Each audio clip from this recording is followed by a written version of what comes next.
G Ramji bill పేరుతో పేదల హక్కులు కాలరాయాలని చూస్తున్నారని పీసీసీ అధికార ప్రతినిధి లింగం యాదవ్ అన్నారు.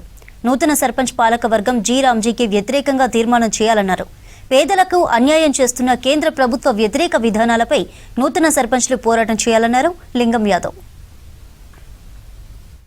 కేంద్ర ప్రభుత్వం నరేంద్ర మోడీ గారి ఆధ్వర్యంలో తీసుకొచ్చినటువంటి జీ రామ్జీ చట్టం గురించి ఇవాళ విస్తృతంగా చర్చ జరుగుతున్నటువంటి సందర్భం మనందరికీ తెలిసిందే.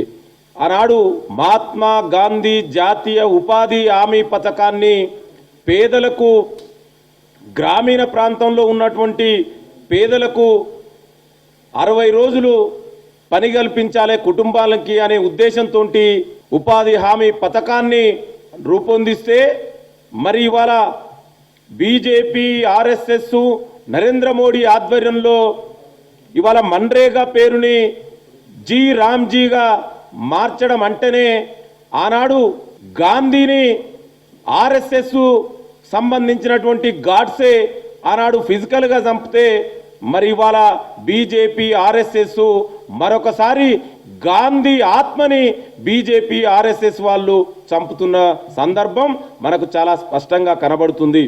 ఎవరైతే పని కావాలనుకున్న వర్గాలకు ఇవాళ కేంద్ర ప్రభుత్వం ఇవాళ డైరెక్ట్గా పంచాయతీలకు నిధులు ఇస్తే ఆ పంచాయతీలే స్వయం ప్రతిపత్తి గల పంచాయతీలు ఆ పేద వర్గాలకు ఎవరైతే పని కావాలనుకున్న వ్యక్తులకు పని కల్పించేది.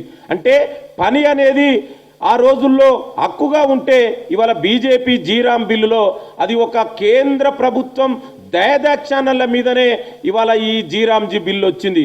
అదేవిధంగా గతంలో రాష్ట్ర ప్రభుత్వాలు, అదేవిధంగా కేంద్ర ప్రభుత్వం కాకుండా స్థానిక సంస్థలకు అధికారం ఉండేది. స్థానిక సంస్థలే ఎక్కడ పని చేపియాలి, ఏ పనిని మొదలు పెట్టాలి అనేది పంచాయతీలు నిర్ణయం తీసుకుంటే ఇవాళ ఢిల్లీలో ఉన్నటువంటి నరేంద్ర మోడీ గారు ఇవాళ నిర్ణయిస్తారు. ఎంత దౌర్భాగ్యం అండి!